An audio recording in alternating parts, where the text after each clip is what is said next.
Hello and welcome back to the channel. Today I'm playing Dice Chess, where rolling 3 die determines what pieces you're allowed to move. My goal is to win 5 games. Let's get started with game number 1. Alright, game number 1 we get the black pieces, white rolls nothing, and we roll pawn and double king. So let's go e5 and then just drop the king back on e8. Double pawn and rook for the white pieces is very promising in terms of getting some nice development on the board. Oh, they like to go with h5. That's a little bit risky, but kind of fun looking. We get a single bishop move. Let's go bishop to c5, so double bishop wins. Oh, and we get a king move as well, so I guess king to f8 is as fine as anything else. We get a, pawn, bishop, and queen for the opponent. Easy way to just set up that 4-move mate. Oh, goodness. b4, bishop a3, queen c1 is definitely something I've never seen before. We get a bishop move, a knight move, and a queen move. I have no choice but to just go for it. Let's go queen to f6. And knight to c6 as well, looking for this idea, although that's kind of far-fetched. King move, queen move, and pawn move. We might get this, or we might get a capture. Okay, they do decide to play it the safe way. b5 hits the knight. We get a queen move, a knight move, and a rook move. A little bit of a shame that we didn't get a chance to move one of these pawns to get the rook out, but, oh goodness, it's looking at our king as well. I didn't even notice that. Okay, let's play knight to b4, just blocking that idea. Queen will move to h6 with the idea that double queen can win, and we'll just move the rook to get that move out of the way. Double knight and king for the opponent, so surely king c1. As far as the knight goes, I guess knight to d5 would make a lot of sense. Wow, look at those arrows, that was horrendous. Okay, knight to e4 makes sense as well. King moves over to c1. Double knight would win. Double queen wins as well. With that, we win game number 1. Let's go to move on to game number 2. All right, the opponent offers a rematch, which I'm happy to accept. We get a pawn, bishop, and king move. So we'll try the same idea. Oh, I should have just played king to f1. I played that way too quickly for no reason. Oh, that's going to be a huge issue later if I can never move the king back. Oh, thank goodness. We get a king move back. We get double knight. Let's just go up to b5 is really tempting. The idea that we're hitting the pawn and hitting the queen, but d5 is also very tempting because there's those same ideas. We get the pawn out of the way, but we're not threatening the queen there. So knight to b5, I guess, makes a little more sense. Double knight for the opponent probably drops e4. Pawn loses a c4 as well.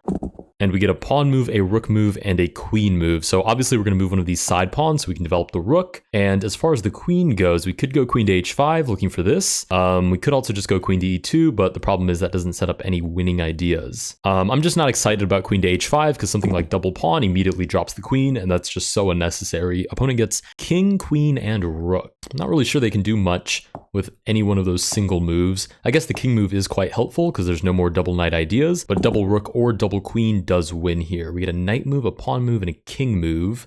Surely I'm not moving the king anywhere but e1. As far as the pawn and the knight goes, let's go knight to f3 with the idea that double knight wins the game. If the king ever moves, double knight could win us the queen. And for the pawn move, I guess just d3 is fine with the idea of developing the bishop. We hit the knight. There should be some interesting ideas there. Knight move for the opponent. They can just risk it if they please, but more likely they'll just move it back, maybe looking for a double knight to win the game. And they also get a pawn move and a bishop move, so surely something like here, bishop to b4 would make sense. Unfortunately, that's no longer possible with this knight move, so they do like to go with the fianchetto. We get a bishop move, a queen move, and a rook move. Okay, unfortunately, it's just such a good idea that I have to play it out, and the rook will move to g3. I don't know, we might lose, so double bishop immediately drops the queen, and knight move drops the knight on b5, so that did not pay off whatsoever, but if we do get a double knight, we lose the game. I didn't even notice that we were losing that game. All right, with that, we lose game number 2. Let's go to move on to game number 3. Another rematch, I'll take it. I'm happy to have these sort of repeat opponents. Pawn move for the opponent, queen move as well. We roll nothing, holy smokes. Quick little turnaround in our luck there. The opponent gets a king move and a pawn move. So we might actually be looking at moving this pawn and developing this bishop instead. Holy smokes, that's me very boldly assuming that we were going to get any moves in the first place. We've already got a bishop staring at our king. We get a pawn move and a king move. So I'm gonna move this pawn on the side, develop the rook, take the bishop. The king is now extremely exposed. Double knight just barely doesn't lose there, but potentially could set up an attack if they please. With any luck, we'll get a king move back, and we can take advantage of this development. We get knight d5, knight b6. Wow, the opponent is really risking it here. Wow, we get triple rook. 1, 2, 3, and suddenly we're actually back in the game. They only get a single pawn move. It's a little bit ironic they roll double queen right after we capture it. We get 1 king move and double bishop. So don't mind. Should I play risky? I think I should. Don't mind if I risk it a little bit here. Double knight immediately drops that bishop.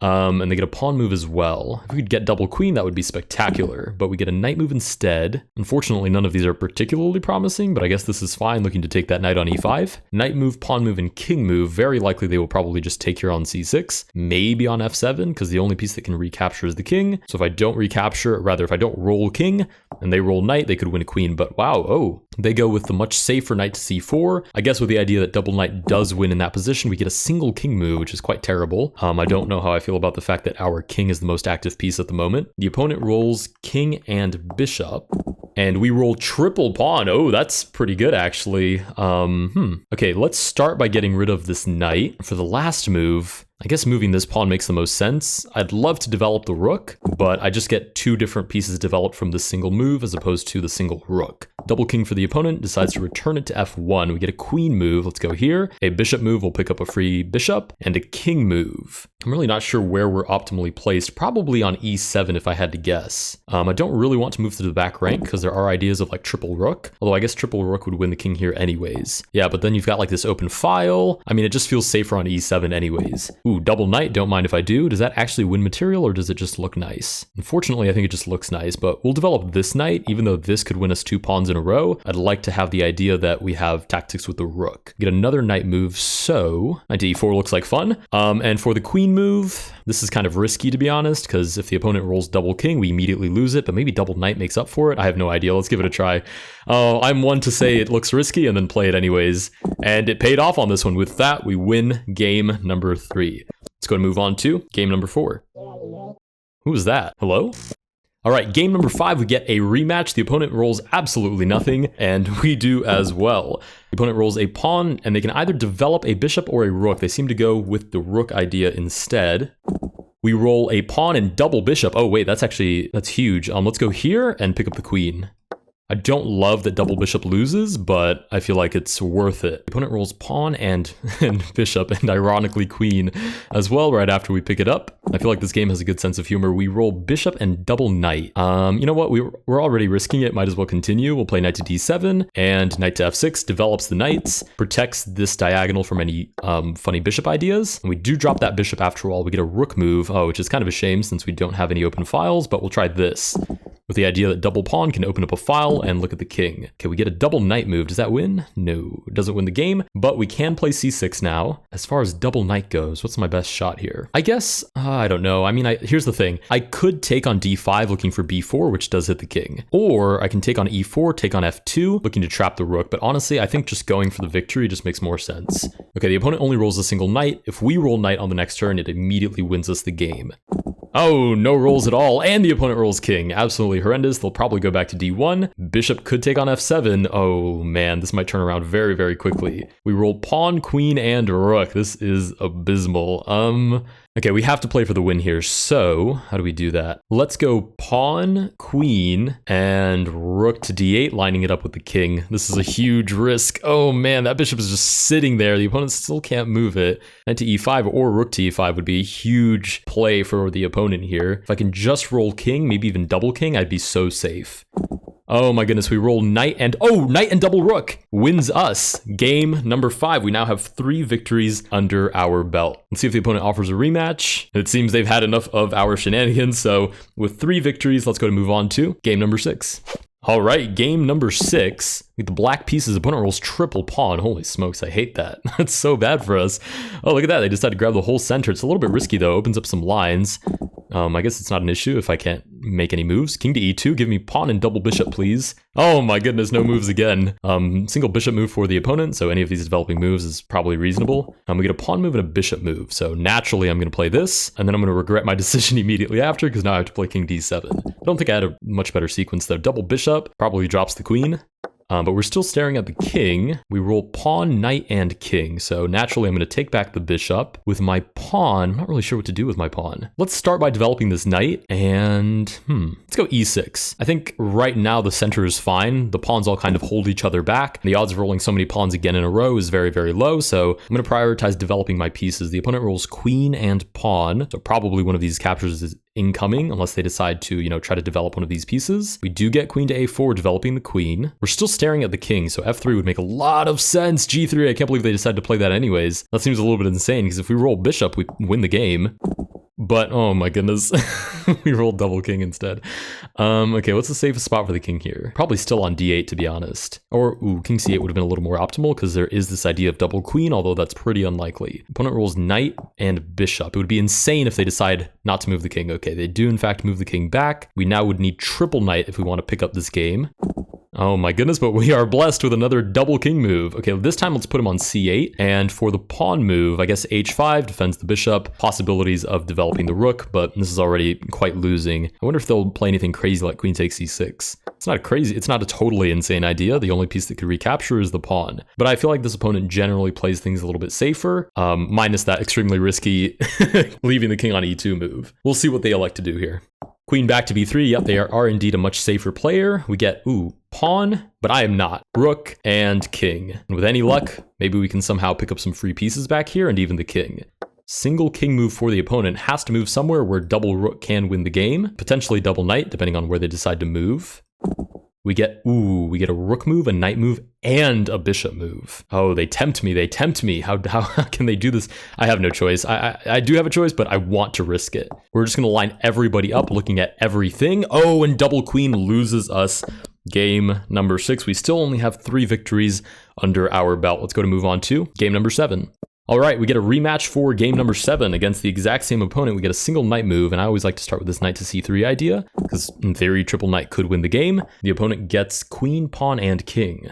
So surely king d8 is safest, right? We get a double knight move and a rook move, so we are going to pick up that queen, and I guess we'll just get rid of the rook move with rook to b1. King and bishop move, I believe wherever the opponent goes, the knights can look at it again. Bishop to c5. We do get another double knight move. I could just play for it, but honestly, I'm a little bit scared my opponent's gonna roll double bishop, and that would be really silly, so we're gonna pick up that bishop instead, and let the opponent roll. They roll pawn, king, and bishop. So luckily they only have a light squared bishop now. There's no queen and there's no dark squared bishop. So the king on e1 should be, incredibly safe. We roll knight and pawn and queen. So we can develop the queen on this turn, which I will do. Let's play, how aggressive do I want to go with this? Queen to f3 is probably fine looking at some ideas of this. As far as the knight is concerned, I honestly don't want to move either of my knights. I know this one's under attack, so I guess I'll take on b7 with that one. Opponent rolls a single knight move and a king move as well.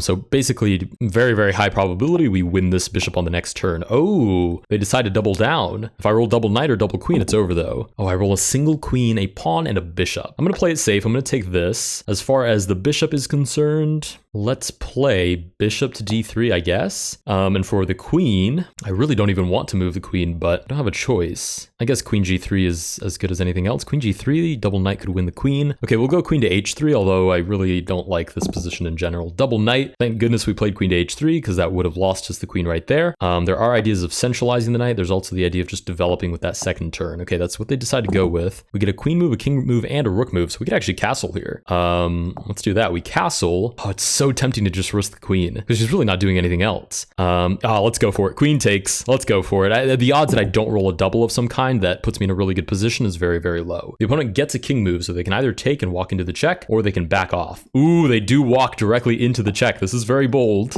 We roll a single knight move. Let's just go for it. Go for broke. We'll take on d6, shuffle the king over.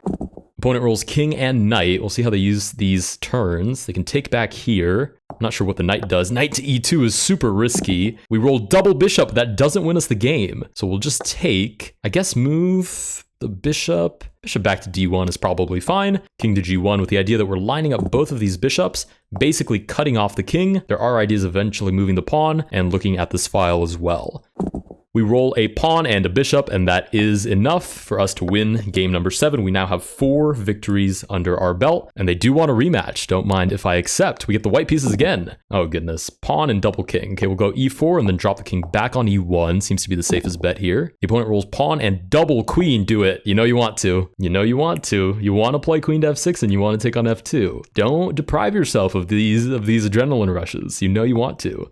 Oh, they decide to go queen to e4. That's probably a much smarter move than mine. We get pawn, knight, and king. It seems wherever I move, I put my king in a not great position here. So let's go d3, knight to e2, king to d2. I don't like this at all because double bishop immediately loses to bishop b4, bishop takes. But it seems we've survived that somehow. And And we do get a knight move and a queen move. So let's go knight let's go knight g3. Queen 2. How risky are we going? Let's just go queen to h5. Let's just do it. Bishop to e2. I mean, double bishop loses here, so I'm not really losing anything by playing it a little bit risky for that biscuit. So bishop move, almost certainly bishop to b4. Queen move, almost certainly queen to f4. Depends on their risk aversion to, oh, they decided to pick up the pawn. I was gonna say their risk aversion to the bishop actually taking that, but they have a king move to think about as well. Possibly king to f8. Okay, we do get king to f8, interesting. We get a pawn move, a knight move, and a king move. So we do get the opportunity to move the king back. As far as pawns are concerned, I'm really not happy with any of these pawn moves.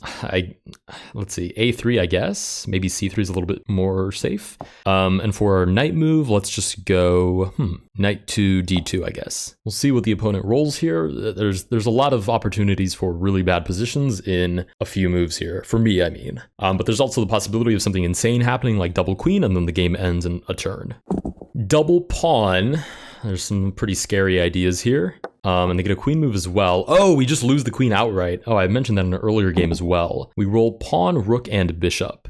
Okay, let's just line up the rook here. I mean, that has to be a good idea. Pawn, let's just take. And bishop, let's just take on h5. The rook is still defended by both of these knights. Opponent rolls double knight, which I don't think is worse, but I'd rather not losing, but it is worse. Knight takes d3 is an idea here.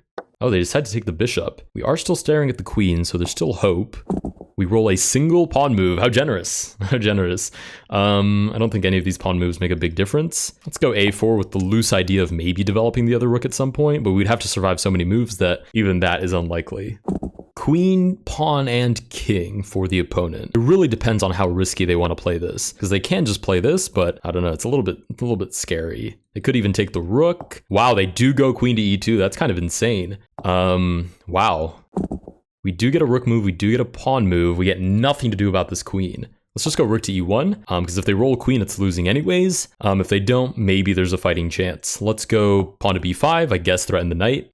And the opponent does roll queen for us to lose game number 8. Let's go to move on to game number 9. And I do accept rematches, of course. We get a pawn move, a knight move, and a rook move. Naturally, we're going to develop the rook. Let's move this knight this time. Nothing for the black pieces. This is already, I'm pretty confident this is already like crushingly winning. Let's move the rook over, move the knight out. Double knight for the opponent. There are counterattacking ideas. We'll see what they decide to target the rook. That makes sense.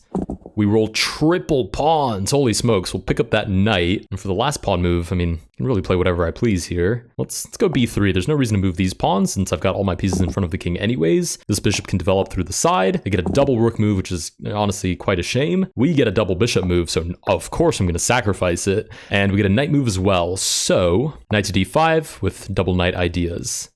Ooh, opponent gets queen, which is legally a possible move, so they have to make it. They get knight and then rook to b8, and we roll double queen, which actually does nothing for our position. Holy smokes, that's pretty terrible. How risky am I willing to play it? Because this would be absolutely bonkers, but it just looks like so much fun. Unfortunately, it's just completely unnecessary, so let's go queen to c3 instead. Does develop the queen. We get the king move out of the way as well. The opponent rolls double knight. I don't think that's a problem for us. Interestingly enough, I don't think there's, weirdly enough, I don't think any of these pieces are in grave danger. Knight to a2 does target the queen, however. We get a knight move, so of course I'm going to take, and a king move, so of course I'm going to move away from the knight attack. Opponent rolls pawns, double pawns, and a rook, so leaves the queen on the board. The rook is still looking at the king. Rook to b6. We get a knight move and a queen move, not to mention a king move as well. So no choice but to play king to d1. So in theory, double knight still loses us the game. As far as our knight is concerned, let's just move it back to d5. And for the queen, let's go queen to b2. Maybe we can get rid of this pesky knight, which is a liability, weirdly enough. Ooh, opponent gets one knight move on the board. We'll see if they decide to spend it on knights to c3. They also get a king move, so the king is actually safe. They decide to go safe, knight to b4. Bishop to d6 as well. We get a rook move and a king move. Let's move the king back to e1. Rook move, we'll just spend it on rook takes h7, I think is reasonable. Looking for any sort of back rank ideas. A knight move for the opponent and double rook as well. So we drop this and we drop this. We're going to need a double piece move here in just a second if we want to justify losing all this material. Oh, not a double king move, however. That's not what I was talking about. Okay, king back to e1, queen to a1, I guess. I really don't want to develop her. She's at great risk of being lost if I do. Wow, knight move drops the rook as well. My opponent is making an incredible comeback here. If I can just get double queen, so close. We get a knight move and a queen move. Okay, we have to start playing a little bit riskier here or else we are going to get smoked. We get a knight move as well. Knight to g5, I guess. Double knight could win. Oh, but the opponent rolls double knight. Holy smokes. And with that, we lose game number 9 as well. Okay, my friend, we have to play a rematch. I can't believe 10 games we've played today, and I still haven't won 5 of them, so I'm doing worse than 50%, which is absolutely insane. We roll knight and pawn. Oh, and king, so we have to make a pawn move that allows a king move after. So, let's play e5, knight to f6, king to e7. Double queen, you have to be kidding me. I'm getting ragdolled by this opponent. That's game number 10, which we also lose. I literally just need one more victory. This is insane. Okay, they roll knight. We roll nothing. Holy smokes, I'm getting abused. Oh, they roll nothing as well. Oh my goodness. Again, we roll nothing. Pawn and rook. Surely they move. Oh, goodness. Oh, maybe they had to move that pawn so the king can come out. We get a single knight move. Let's spend it on this, looking for double knight winning. The opponent rolls king and a rook. Surely the king will move back. Surely rook to h1. The bishop gets to develop as well. Interesting. We do get a double pawn move. I am going to... if I play this, I think I have to make another pawn move after to allow the queen out anyways. So let's go e5, h5, and then develop the queen to f6.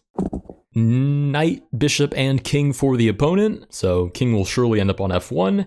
They do decide to capture the knight on c6. Luckily, we do get the opportunity to recapture and line up a check. As far as our king goes, I guess keeping it on the back rank is probably the best idea. King and queen move for the opponent. King moves out of the way, queen shuffles to a dark square, fair enough. Ooh, double pawn move and a bishop move. Let's go bishop c5, lines up, looking at the king. Double pawn move, let's just go for it. This just looks so exciting. Yeah, it just looks like too good of a time. Double knight, I mean, they could go crazy if they pleased. But they decide to pick up the queen instead.